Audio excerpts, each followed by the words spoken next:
12 সেকেন্ডের মধ্যে অনেক কিছু ঘটে যেতে পারে এই বিশ্বে। ভূমিকম্পে এক নিমিষেই মিলিয়ে যেতে পারে সুউচ্চ অট্টালিকা, আবার এক নিঃশ্বাসে হাসিল করা যায় স্বর্ণপদকও। ঠিক তেমনভাবেই দেশের দ্রুততম মানব 5 বার হয়েছেন মোহাম্মদ ইসমাইল।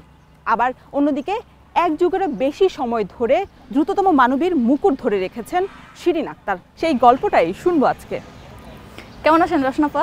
এই তো ভালো আছি, আপনি কেমন আছেন? খুব দ্রুত শেষ করে ফেললাম, তাই না? কিন্তু বাস্তব জীবনে অ্যাথলেট হয়ে ওঠার পেছনে খুব কঠিন ছিল এবং খুব সাধারণভাবে কিংবা খুব স্মুথলি এই পর্যন্ত আসতে পারিনি। আপনি তো সাতক্ষীরা থেকে প্রত্যন্ত একটা অঞ্চল থেকে উঠে এসেছেন, নিশ্চয়ই অনেক বাধা পেরিয়ে এখানে আসতে হয়েছে। একটা মেয়ের জন্যে একদমই গ্রাম থেকে উঠে এসে আপনাদের এই সামনে মানে এই ন্যাশনাল স্টেডিয়ামে পারফর্ম করা এটা খুব সহজ না আসলে। তো সেই ক্ষেত্রে আমিও ব্যতিক্রম ছিলাম না।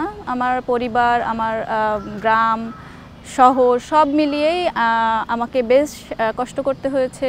আমার পরিবার প্রথমে একদমই রাজি ছিলেন না যে আমি খেলাধুলায় আসবো, খেলবো।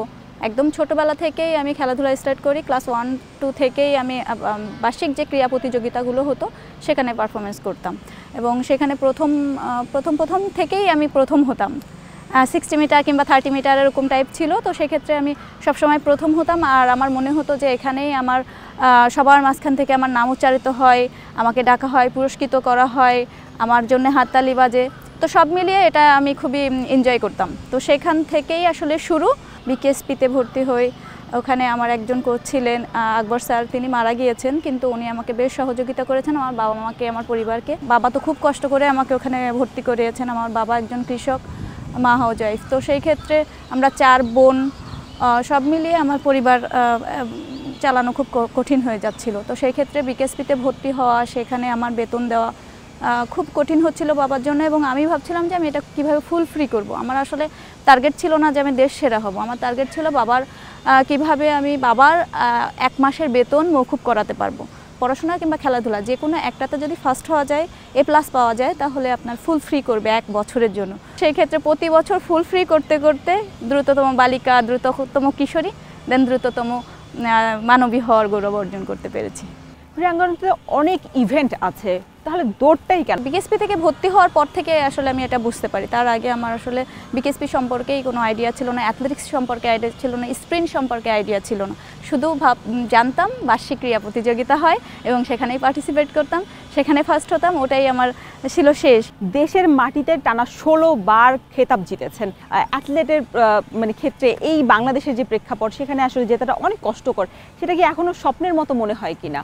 আসলে দেখবেন যে আমি প্রথমবার যেবার ফার্স্ট হয়েছিলাম 2014 সালে আমি প্রথম দ্রুততম মানবী হওয়ার গৌরব অর্জন করেছিলাম। তো সেখানে যে আমার অনুভূতিটা কাজ করেছিল, যে ভালো লাগাটা কাজ করেছিল, সেই একই রকম অনুভূতি, একই রকম ভালো লাগা, খারাপ লাগা সব মিলিয়ে আমার প্রতিবার একই রকম ফিলিংস হয়। প্রথমবার যেবার আমার প্রথম হয়েছিলাম সেবার আমার নামের সাথে খেতাবটা যুক্ত হয়েছিল দ্রুততম মানবী শিরিন আক্তার।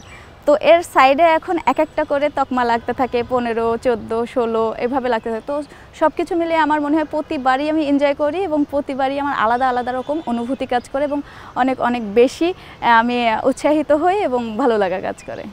থাকেন আরেকটা দৌড় দিয়ে আসি। দেশের দ্রুততম মানব বা সেরা অ্যাথলেট করতে যাদের সর্বোচ্চ চেষ্টা আর নিরলস পরিশ্রম করে থাকেন, কথা বলবো আজ তার সাথে। স্যার কেমন আছেন? আলহামদুলিল্লাহ ভালো আছি। এই যে বাংলাদেশের অ্যাথলেট বা দ্রুততম মানব হওয়ার গল্প, মোহাম্মদ ইসমাইলও তো আপনার হাত ধরেই উঠে এসেছে, সেই ক্ষেত্রে তাদের উঠে আসার গল্পটা যদি একটু আপনার মুখ থেকে শুনি। ইসমাইল অ্যাকচুয়াল প্রথমে যে জুনিয়র অ্যাথলেটিক খেলতে আসে, ওখান থেকে আমি তার খেলার জাজ ছিলাম। দেখে ওই ছেলেটার বডি দেখে আমার পছন্দ হয়েছিল যে এই ছেলেটাকে যদি আমরা ভালোভাবে ট্রেনিং করাই তাহলে ইনশাল্লাহ আমরা অনেক ভালো পর্যায়ে যেতে পারবে। ও এখানে ক্যাম্পে আসে, জুনিয়র ক্যাম্পে, এখান থেকে তাকে পিক আপ করে নৌবাহিনীতে তার চাকরির ব্যাপারে আমরা চেষ্টা করি এবং চাকরি হয়ে যায়। নৌবাহিনীতে বেশ কিছুদিন ট্রেনিং করার পরে সে লং জাম্পে স্বর্ণপদক পায়। বেশ কয়েকটা স্বর্ণপদক পাওয়ার পর তখন আমি তাকে যখন লং জাম্প করতে যে স্পিডটা লাগে, ওই স্পিড ওয়ার্ক যখন করাই, তখন সে স্পিড ওয়ার্কে এত ভালো টাইম করছে, তখন আমি তার সাথে পরামর্শ করি যে তোমার লং জাম্পের সাথে সাথে যদি 100 মিটার করানো যায় তাহলে আমার মনে হয় তুমি গোল্ড পাবা। সে কয় স্যার তাহলে আমাকে 100 মিটার করান। তখন আমি তাকে কিছু স্টার্ট প্র্যাকটিস করাই, কিছু টেকনিক শেখাই। এই টেকনিক শেখানোর পর নৌবাহিনীতে তো এমনিই সে 100 মিটারে যোগদান করতে পারবে না, একটা টাইল নিতে হয়। নৌবাহিনীতে টাইল নেওয়া হলো, টাইল নিলে টাইলে ফার্স্ট হয়ে যায়। তখন ও আরও উৎসাহিত হয় যে আমি লং জাম্পেও ভালো, তাহলে এটাতেও তো ভালো করবো ইনশাল্লাহ। 15 দিন পর ন্যাশনাল হলো, ন্যাশনালে সে ফার্স্ট এড ম্যান হলো। তারপরে সে লং জাম্পেও গোল্ড পায়, 4x100 মিটারেও সে রিলেতে গোল্ড পায়। শুধু গোল্ডই পায় না এই 100 মিটারে, দ্রুততম মানবী নয়, সে নতুন জাতীয় রেকর্ড সৃষ্টি করে।